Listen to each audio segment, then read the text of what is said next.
So I just wanted to chat about the difference between men and women in the self-care, self-love space.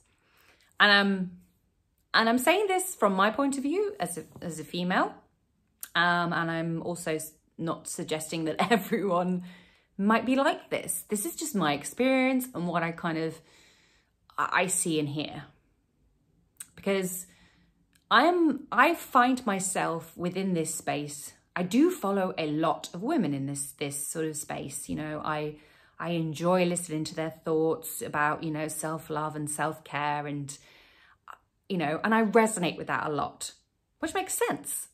You know, and there are some men in this space, and it's great, and I love watching it, and I love seeing the different perspectives of, you know, how they explain things too, and how they talk about it too, and I love getting the difference of that, or not necessarily the difference. You know, it's the same. We're all human beings after all.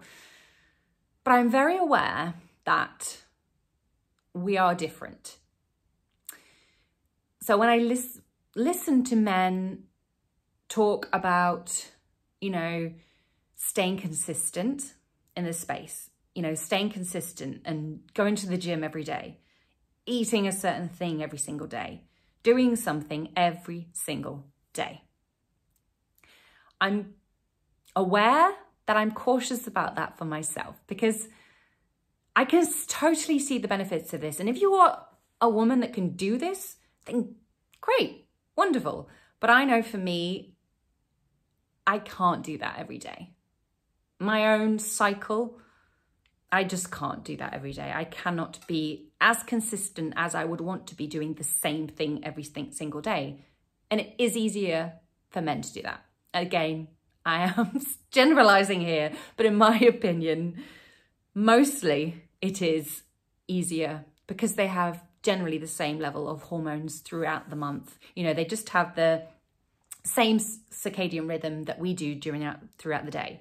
But we have the circadian rhythm plus our own cycles all going on. So it's going to be different, you know, and there's the different phases that we go through in our cycle that affect us. And I know it affects me a lot, and I'm very aware, you know, when I'm on my period, I know that it's a little bit more of a rest time for me, you know, even that little bit of a lead up, maybe even after that.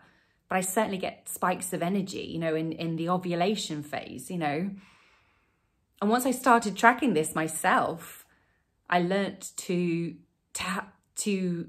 enjoy kind of following it and seeing when my energy was at its highest and when it's at its lowest.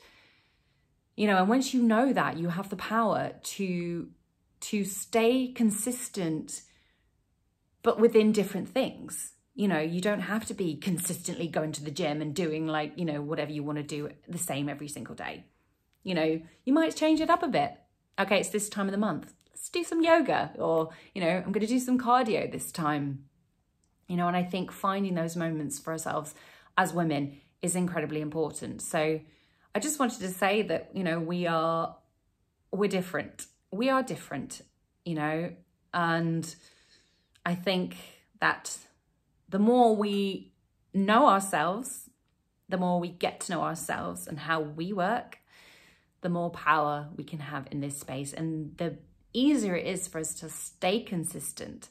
But consistent, like I say, doesn't have to mean doing the same thing day after day, eating the same thing day after day. You can adapt it, you can change it, but still stay consistent within that space. So I just wanted to, those are my thoughts on that, because I thought about it, you know, and it just kept on popping up, and I wanted to share it basically because I think that I don't think it's talked about enough. So, you know, if you're feeling bad for not being able to stay consistent, just have a think about that. Just have a think about, is it because, you know, we're not built the same?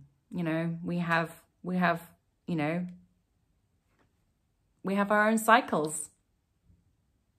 Okay. Thank you very much.